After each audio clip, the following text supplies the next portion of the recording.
Excellent, welcome. So we're here live on the Samee Facebook page today with another Samee Whiz session.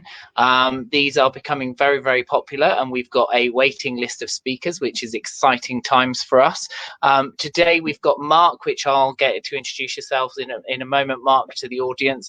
And as normal, we say to anyone if they want to share any comments, any questions. If you've got any questions and you're watching this on a replay, then you can always email them through to me and I can get them through to Mark, but we'll also pop Mark's details on the screen directly. So we've just got a couple of people that I think are starting to come in now.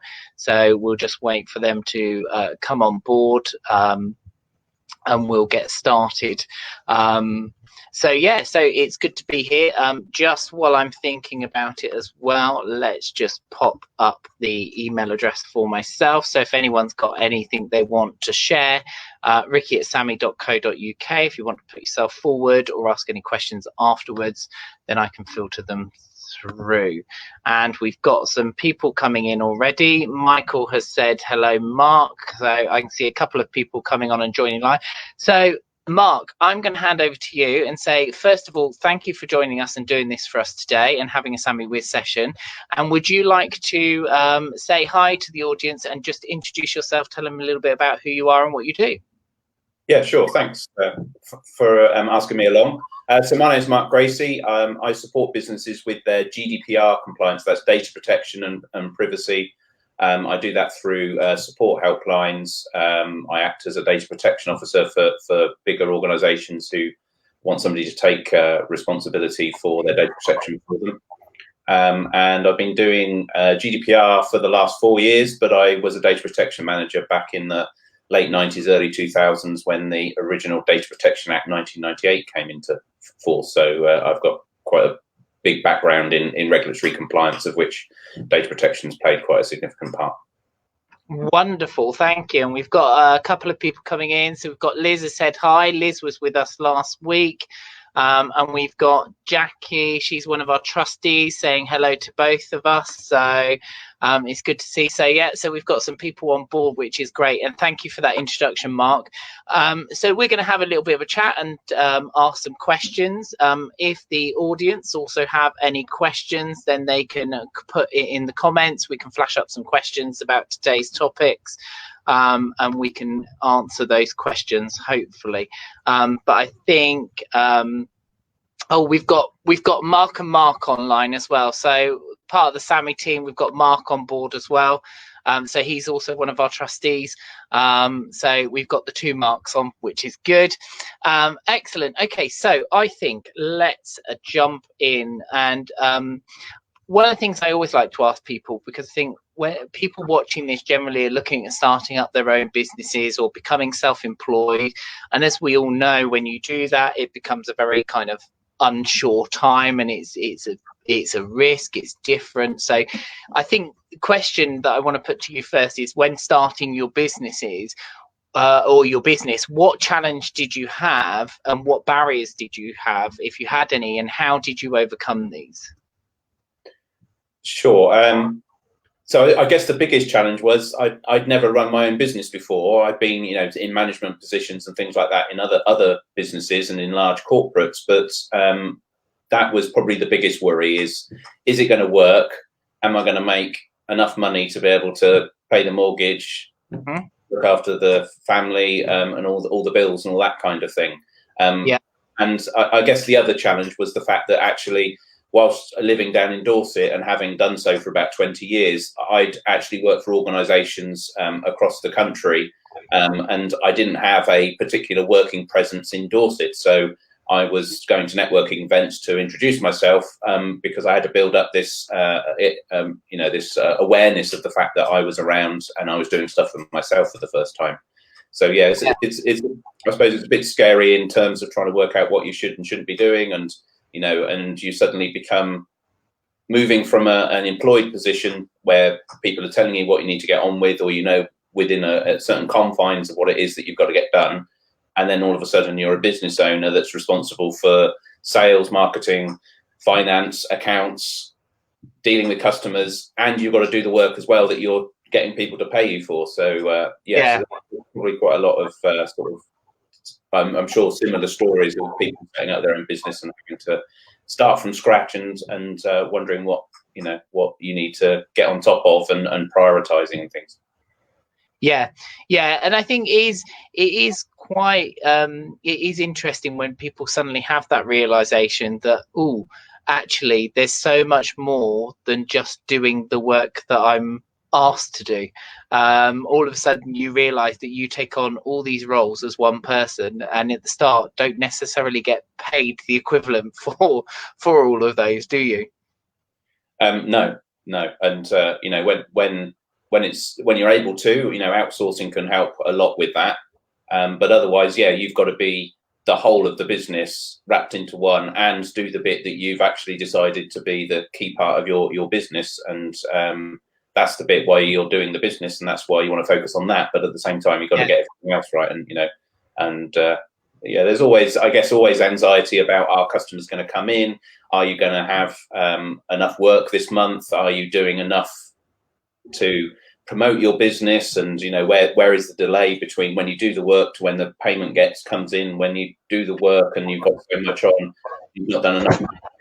I think that's probably going to be part of my life as a business owner for as long as I'm a business owner, because I think that's you never know what challenge is going to be thrown at you. Whether it's coronavirus this year has had a serious impact on pretty much everybody in different ways. And you've got to adapt to what you can do. So I think there's always worries, but it's about managing those worries either from a health point of view or from a how do you prioritize, sort out what time you spend on doing whatever and so forth. Yeah, definitely. And we've got a couple of other people that are saying hello. So we've got our friendly sex goddess is here too. Hi, Lorraine.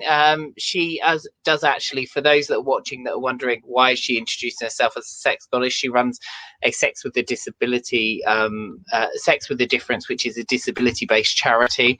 And we've also got Jules here as well. So Jules is saying hello, one of our team on the ground there. So it's good to see her on board with us as well.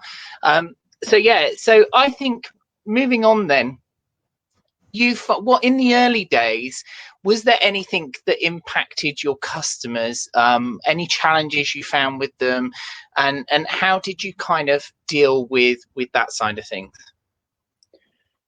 So I can probably answer this in two different ways. So when I originally set my business up, it was actually 6 years ago, and I was focusing on digital strategy and working with businesses on making use of internet technology. I'd had a career, albeit one in compliance, but a career in the internet industry for about 15 to 20 years.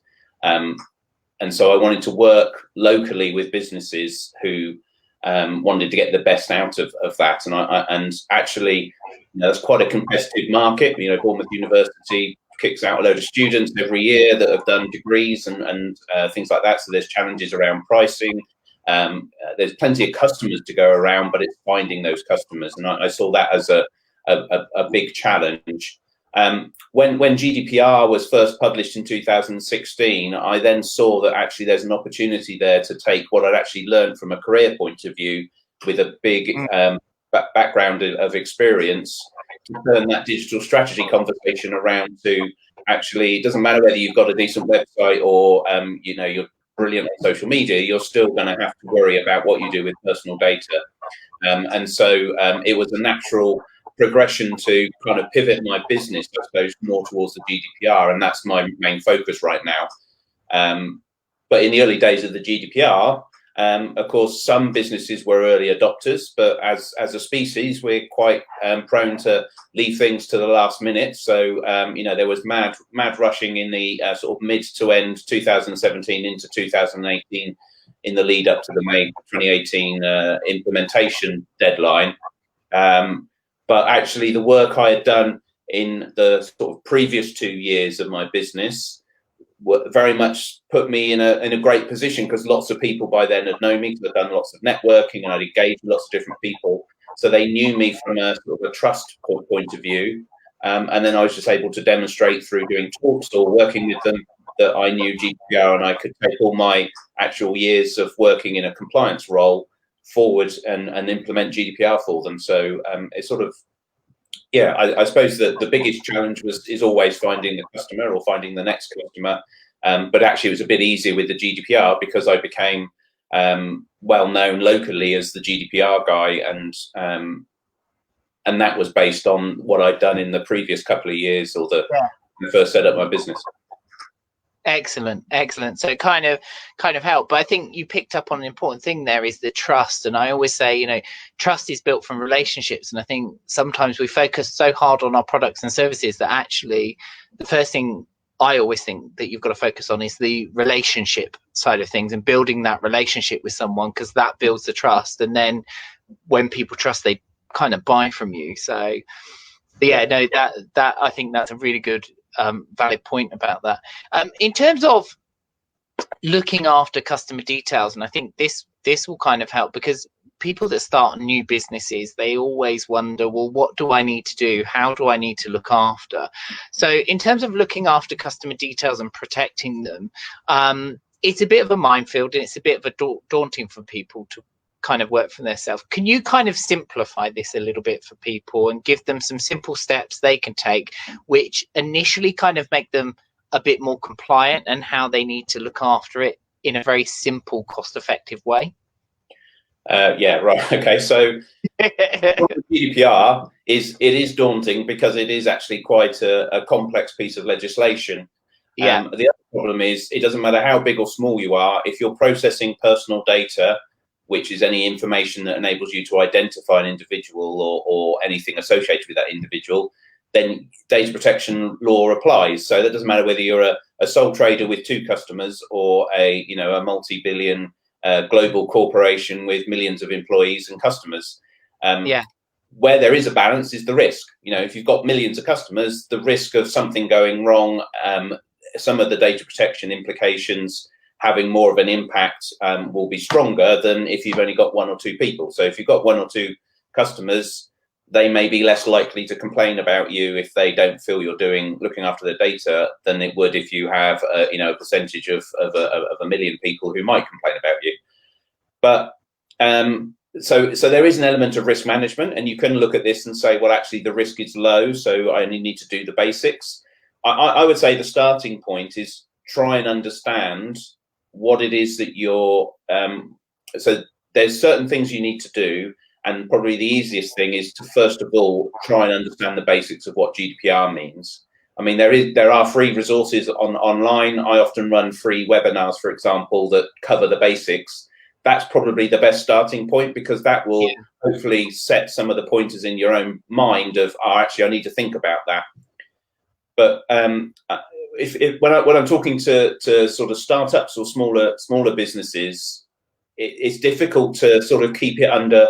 I think the smallest summary I've had of the things to do is an 8-point step, 8 steps. So even that could be quite daunting if you're not quite sure what you're doing. But there are things that you need to understand what you can and can't do with personal data. You need to understand some of the obligations that are put upon you regardless of your size. So things like documenting what data you're processing, making sure you understand data protection, having a privacy policy that explains to people whose data you're processing what you're going to be doing with that data, and that needs to be everything that you're going to be doing. But yeah, I think the key thing is try and understand what GDPR is at a basic level, because that will put you in the right frame of mind to say, actually, no, I don't need to worry about that quite so much. It's a difficult one to explain, because I do talks. I do a 10-week GDPR workout, which are an hour and a half long. So that looks in the detail. So that gives you an idea that sort of trying to summarize it in a couple of sentences is not very. It's not the easiest. And I take it on your website is where people can find some more information about the talks and things like that. Yeah, absolutely. And also I post updates and information about things that are changing or things to think about. There's some free resources there that I put up because of coronavirus, for example, because believe it or not, even coronavirus, with us working from home, using Zoom, using video conferencing, or maybe employees being tested for coronavirus and those kind of things all have GDPR implications. Yeah, Brilliant. So we've got the website out there, www.markgracey.com. Sorry, let's start again, shall we? www.markgraceygdpr.co.uk. So that's where we can find a number of resources and obviously updates about talks and anything like that. Also, if you've got any questions you wanted to put through to Mark, then I'm sure he'll be happy to receive an email. So you've got the email address up there, which is hello@markgraceygdpr.co.uk. We'll put those up at the end as well, so they can see them again. So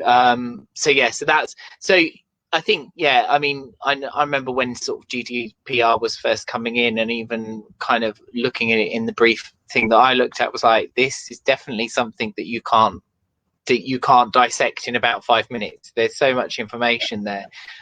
So having someone like yourself that has the knowledge is always an advantage, definitely. So in terms of errors, I think, because that's always, people go, well, where do people mostly go wrong? So what do you find is the most common mistake that you've noticed businesses make when it comes to looking after customer details? So again, there's probably quite a few, actually. Probably one of the biggest mistakes is people thinking they don't process personal data. And that's usually around a misunderstanding that it's only about consumers. So even if you're in a business-to-business working relationship, an employee within a business, if you can identify that employee, then you're processing their personal data and GDPR applies. So from that respect, understand what personal data covers. The other common thing is keeping data forever. I mean, with the ability with cloud storage to pretty much store stuff, in large quantities and not worry about it too much. The problem with that is GDPR says don't keep data that you have no need to keep anymore. So people have large files and stores and databases of contacts or information that they perhaps should have purged on a regular basis. And I mean, quite a common problem for all kinds of businesses, regardless of their size. But yeah, both of those are not GDPR things. I mean, they've been around, concepts wise, have been around for over 20 years when the 98 Act came in. So I'd say those are probably the most common errors or common things. I guess I'm just thinking, I've got a list on my other screen, so I'm just having a quick look to see what the other of course are. So lawful bases, this is also a challenge for a lot of people. Everybody think that consent is the be all and end all, so I must have consent before I can do anything. That's not necessarily the case, and in a lot of cases is probably not the appropriate lawful basis. In the scale of things, it's not a particularly large breach of the law, but it is a breach of the law if you get it wrong. And also the other common lawful basis is legitimate interest. So people rely on saying, well, that's an easy get out. I could just say I've got a legitimate reason to process this data, and and that's why I'm doing it. But again, it's not that straightforward and as simple. And you've got to have a clear understanding that it's lawful for you to process, that you're keeping that data. You need to process that data for that reason, and more importantly, that it doesn't impact on the rights of the data subject.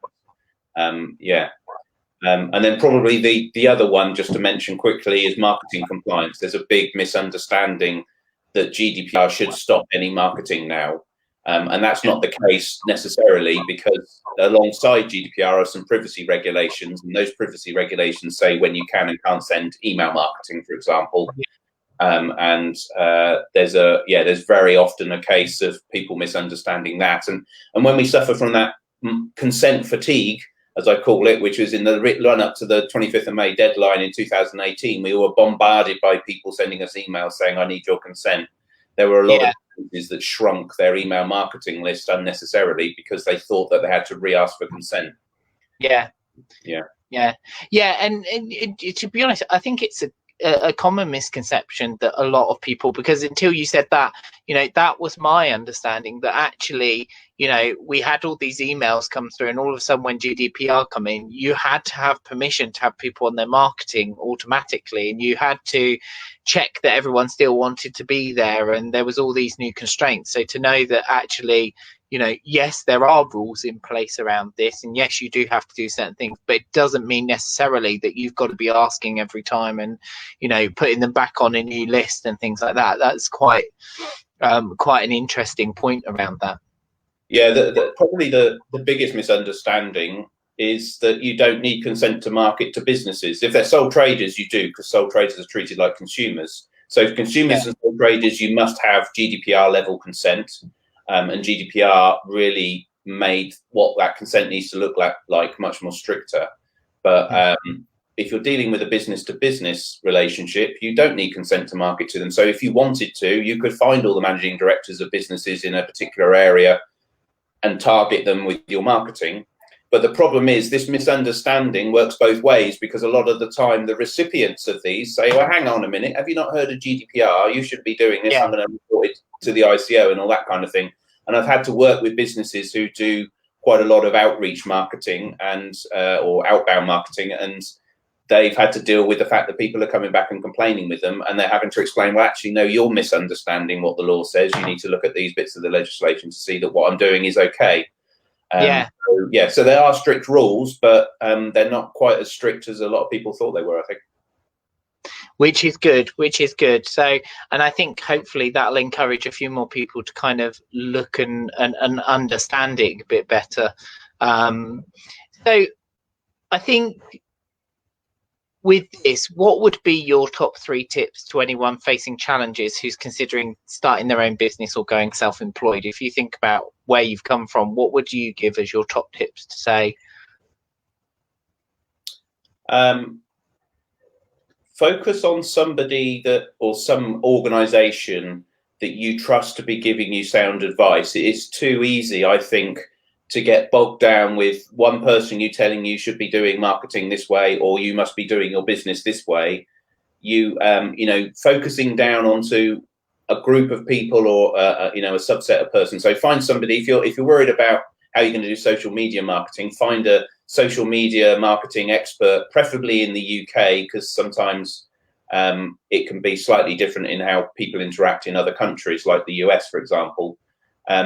If you're looking at people giving you business advice, then again, find somebody that you believe you can trust to give you the right advice and guidance, and try and stick to that. Otherwise, you end up flitting around with lots of different people telling you lots of different things, which are supposedly to grow your business, and you just don't spend enough time and energy in the right areas, and you end up running around like a headless chicken.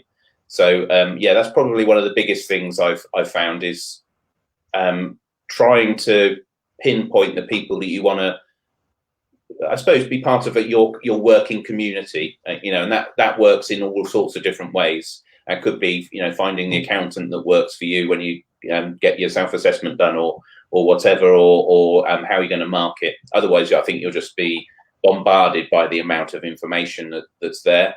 And I suppose the other thing is, just keep at it, and don't, unless, if you've got any doubts, then you need to probably talk to somebody about it and have a mentor or somebody like that that can help you with it. I think that the challenge is about driving your business forward, but don't lose faith. It is difficult, and it can be difficult, and unless you've suddenly come up with the new Apple iPhone, or the something that everybody wants that they suddenly realize they can't live without, it is going to be difficult.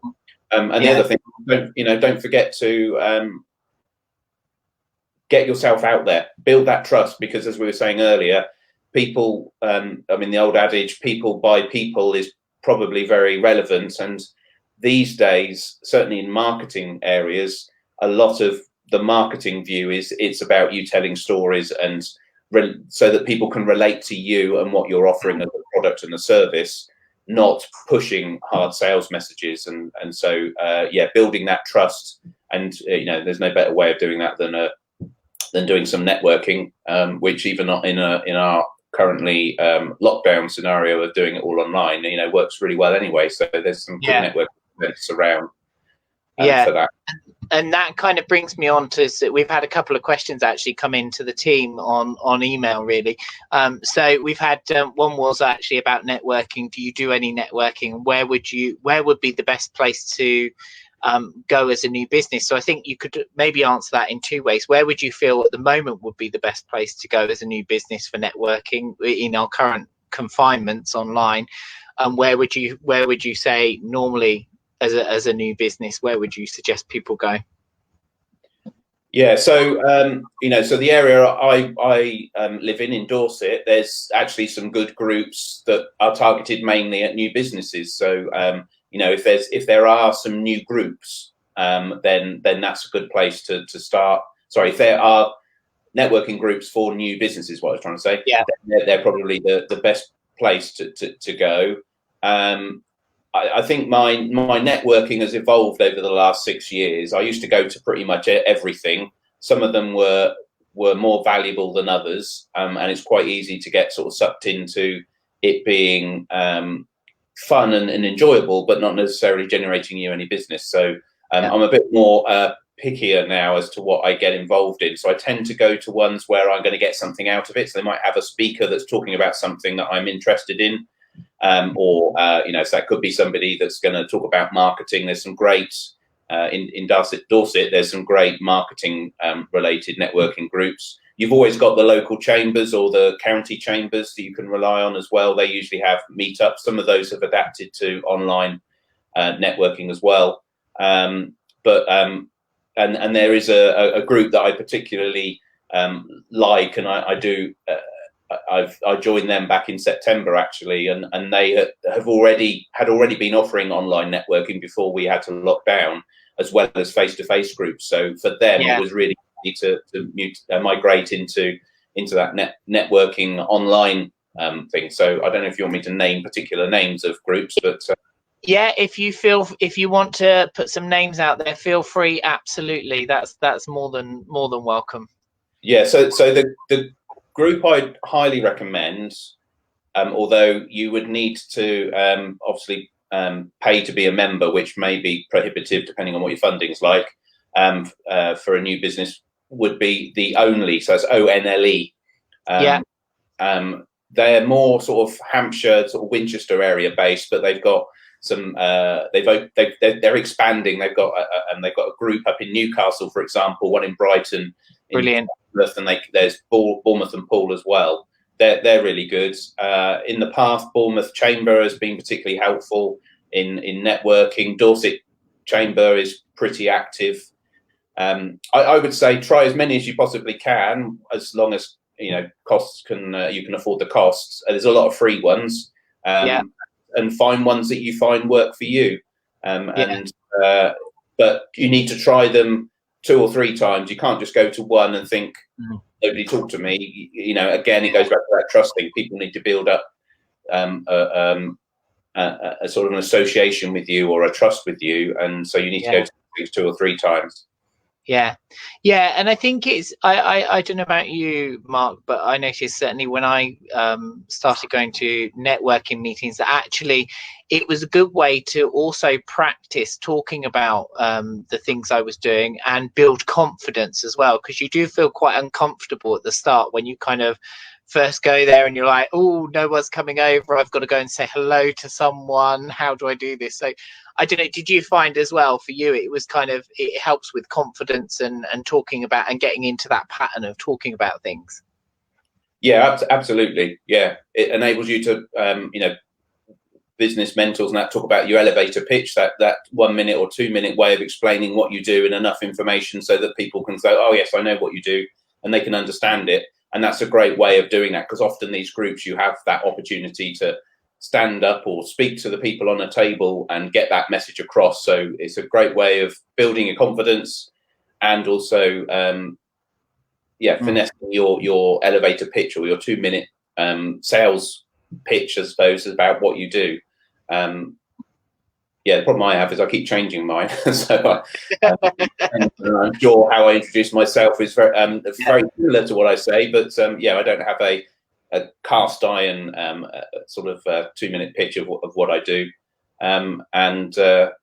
yeah, it just builds your confidence. And probably the best advice I ever gave myself, because I realised this quite early on, everybody's in the same boat. Everybody's nervous about standing. What do I say? What if I stutter? And all these kind of things. Everybody's the same. It doesn't matter how confident somebody seems. They probably have either been in a position where they're worried about what they say, or they're panicking what they're going to say when their time comes. So so don't worry about everybody else. Just go with the flow. Yeah, and I think it's I think I always say, like, with mistakes, people don't know you've made a mistake unless you let them know. And like I've been to things before and presenting, and I've paused at the start, and people said, "Oh, that was great. That added dramatic pause at the start added emphasis to it." And I was like, it was because I couldn't see stuff on my screen straight away before the presentation. They're like, I would never have known. I was like, well, now you do, but that was what it was for. So it's just remaining calm, I think, sometimes, and just taking that pause. We've got one of the team is saying there that normally do something stupid like tip coffee over myself, which makes a good conversation starter. So I think that might be the boss that's putting that one up. We've had a couple of comments about things that happen at events. There's asking her about launching the CEO the same night we launched a project one day. She can tell you about that story. And we touched on mentors. You said about mentors, and someone had said, would you recommend getting a mentor to support you? How did you go about finding mentors in the early days to support you with what you were starting up and what you wanted to do? So initially, finances were tight, so I didn't sign up for any particular services, and at the time I didn't really find that there was anything local that I could have tapped into through a grant or anything like that, which may not necessarily be a representation that they didn't exist. I just didn't really know about them or didn't look hard enough, perhaps. But probably the best thing I ever did, I can't remember how long ago this was, probably 4.5 years out in the 6 years I've been running my own business, was to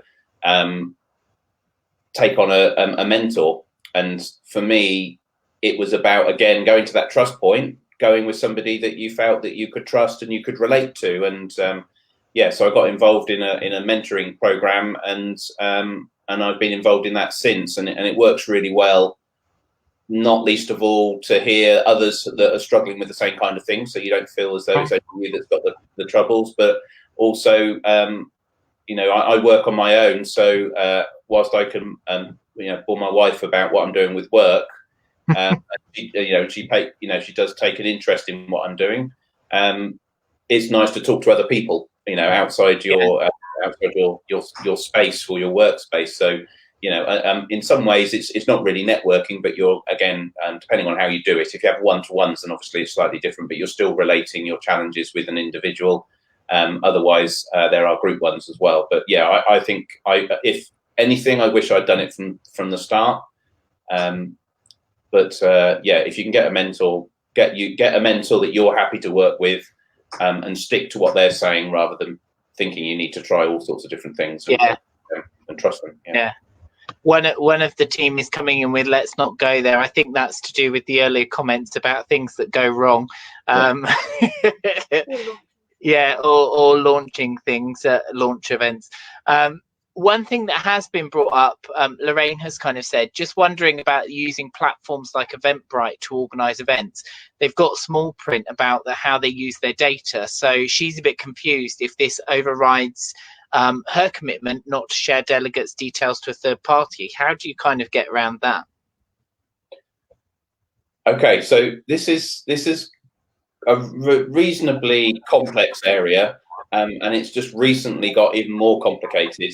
I'll come on to that in a second. So generally speaking, you can use a third party to do what's called processing of your data, provided you're happy that they're GDPR compliant and there is a contract in place. So Eventbrite is mentioned there as an example. If you use a customer relationship management system, then that's going to probably be a cloud-based one, or any other. If you use Dropbox to store your spreadsheets on, or whatever, those are all considered processes. And GDPR says you must make sure that they are GDPR compliant. So you're looking for statements from them about security of data, how they made sure they're GDPR compliant. And you need to have a contract in place, which is usually referred to as a data processing agreement. So if you look at Eventbrite and, maybe Google Eventbrite and GDPR, or Eventbrite and data processing agreement, that should be part of their terms of service. And that covers off, they're basically telling you that they are applying GDPR compliance obligations to what they're doing with your data.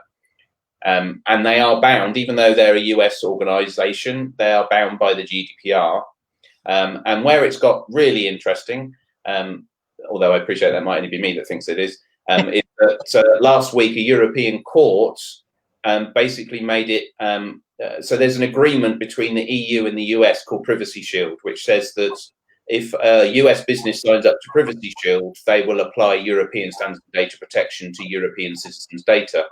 And last week, the court said that that was actually an invalid agreement because US national security law basically trumps anything else. So if the Homeland Security or the Secret Service or whatever in the US want to get access to, say, Eventbrite's data, Eventbrite can't do anything about it. And the argument in the court was, well, then in that case, that company that signed up to the agreement of Privacy Shield can't follow all of the rules around European data protection, because you're not supposed to share data without proper precaution and proper diligence. So that's brought a whole relationship between using third-party processors that are based in the US, which of course most of the cloud-based services we use, are US-based. If you use MailChimp for marketing, for example, that's US, and they rely on Privacy Shield and some other agreements, and all these agreements are now being brought into question. So we're waiting to see what the output of that is. But that was a very long way of answering that question about Eventbrite, which essentially said probably okay, because Eventbrite will understand that they need to be GDPR compliant, and that's the bit that you're looking for. But you should be able to find statements about that on their website and in their terms of service. Excellent. And if I assume if like using Eventbrite as the example, if you've put an event on and your customer then books it through Eventbrite directly, there'll be Eventbrite, someone like Eventbrite would talk about GDPR with them signing up as a customer with them in effect anyway. So that kind of should cover you. In theory, because the GDPR requires you to inform individuals what you're doing, you should be saying that, you should have a privacy statement that by signing up to our event, you'll be using Eventbrite, and you should just read Eventbrite's privacy policy to understand how they use your data. And then you'll have kind of explaining, but at the same time, handing over the responsibility to the individual. So if they're worried about Eventbrite processing the data, they can always come to you and say, can I not buy a ticket directly from you because I don't want a US organization to have my data or whatever. Yeah, and I think one of the teams had a comment come in saying this is why you should pay for an expert. Mark's knowledge is incredible. So, and Lorraine said thanks for explaining that. So I think although you felt it was slightly long-winded, it's explained it enough for people to wrap their heads around it a little bit more.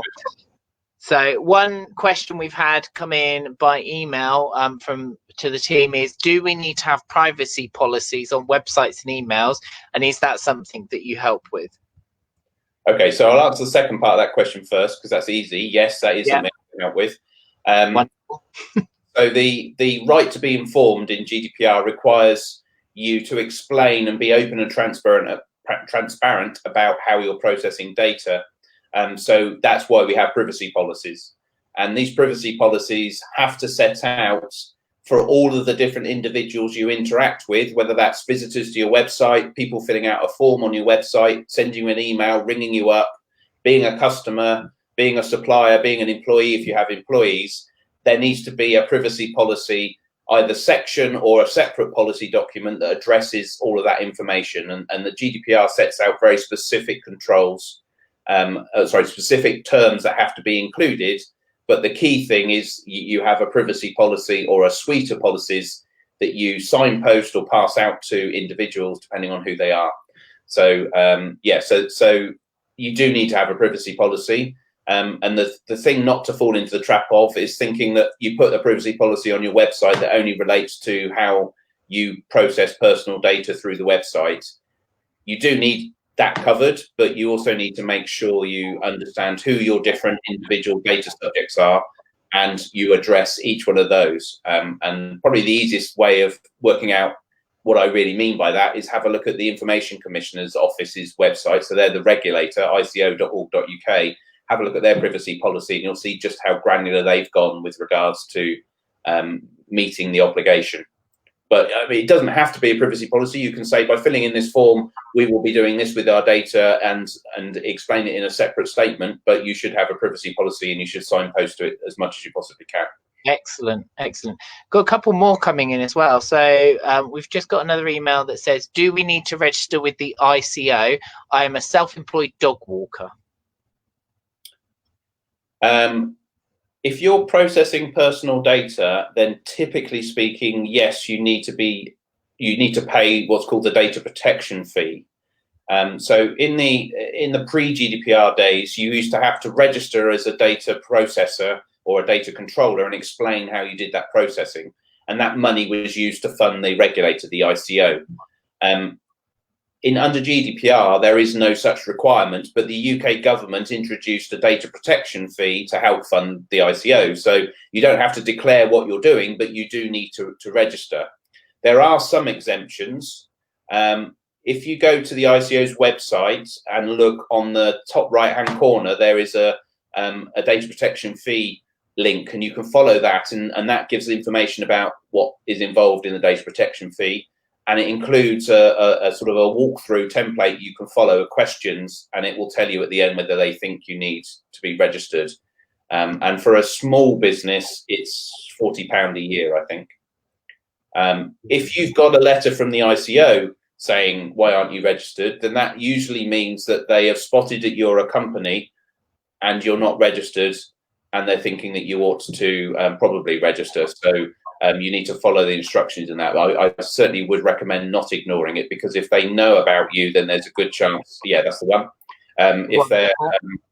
If they know about you, then there's a good chance they'll follow that up. And there has been examples of businesses who have ignored it and end up with like a £4,000 fine. Ouch! So it's worth paying the £40 just to avoid the or whatever fee it's going to be. It's worth paying the smaller fee to avoid the larger one that's going to come. Yeah, it's like having some people describe it as an insurance policy, which it isn't. You can say you're registered with the data ICO, but it doesn't mean anything. Yeah, almost like a license fee for being a company for processing personal data. You just have to pay it because that's the way the Information Commissioner survives. They don't live off of the money that they take from fines. They live off the money that the data protection fee. And there's a piece of law that tells you you've got to pay it if it's appropriate for you to do so. So yeah, don't think of it as an insurance policy either, and don't think of it as saying, well, I'm GDPR compliant because I'm registered. I've heard people say that to me before. That's the case. It's just an acknowledgement that the law says you've got to pay the regulator if you're processing personal data. Okay, cool. I think we've got time for one last question that's come through from Michael is, should websites have the we use cookies button? Is that part of GDPR? It's not specifically GDPR, but GDPR does play a role. So the privacy regulations I mentioned before that govern what you can and can't do with marketing data from an email marketing, whether you do or don't need consent. That's the Privacy Electronic Communication Regulations from 2003. They set out also the rules around the use of cookies. There is a section about electronic marketing on the ICO's website that includes information about cookies, and it's worth giving that a look. And there's quite some detailed guidance. Very simply put, if you're using cookies, you have to tell people. So you have to have that banner at the bottom or some way of communicating it and making visitors to the website aware. You need to have some references to what cookies you're using, so you can stick that in your privacy policy, or you can have a separate cookie notice, or however you want to do it. But there are some cookies that require you to have consent before you use them. So that means that if you're using those kind of cookies, you will need to have cookie control mechanisms in place as well, and not use those cookies until somebody has given you consent. And where you need consent, that is GDPR level of consent. So you've got to explain why you're going to use it and what you're going to use it for, and the individual has to take a positive action to say, yes, okay, I'm happy to use that consent. Yeah, and it's quite funny. We always joke in the office when it comes up about cookies, we always say, oh yes please, it's time for coffee. Yeah. Okay, so I think that just about wraps it up. There are a couple of comments I'm going to share, but first I think we just need to just one final display of the website. So we've got your website there, which has got, as you said, has got some information and some resources on, and they can find out more information about what you're doing. So we've got markgracey.gdpr.co.uk, and we've also got your email. So if anyone's got any follow-ups they want to do or questions about how you can support them and contact you directly, then hello@markgracey.gdpr.co.uk. So that's good to have those both up there. And if they're not sure, they can always email us and we can pass the details on. We've had some, Jules has said, extremely interesting and helpful. There's been a huge thank you, Mark. Session's been amazing from Sam. So Sam has said that she's really loved the session. Lorraine has said it's really informative session. Thank you to Mark and the Samee team. Michael's also said, minefield, think we need to pay someone. So I think there's further questions following from that. Jackie has said, really interested, informative. Thank you, Mark. So definitely people have got value from that and have enjoyed the session. So thank you ever so much for joining us. And I'm sure there's probably people that are going to come through with a bit more, certainly to us, and then obviously possibly to you as well. They've got the details there. Any final thoughts that you wanted to add on that, Mark? I would say don't panic. It is complex. It's the complexity that is why I find it so interesting, but there's some basic things you can get put in place to minimize the risk, and think about it as a risk management exercise. Obviously, if you're risk adverse, you're going to be inundated by worries about whether you're doing the right thing. But actually, I suppose in some ways, sort of keep calm and try and do as much GDPR as you possibly can. But it's not there to make it hard for you to do your business. It's just that when you do business, you just got to apply rules in the same way you've got to apply tax rules and accountancy rules and other kinds of rules depending on what industry or sector you're in. Brilliant. Thank you so much. That's everything from us this week. Thank you, Mark, once again for doing this session. And I'll catch up with you shortly when we finish the live.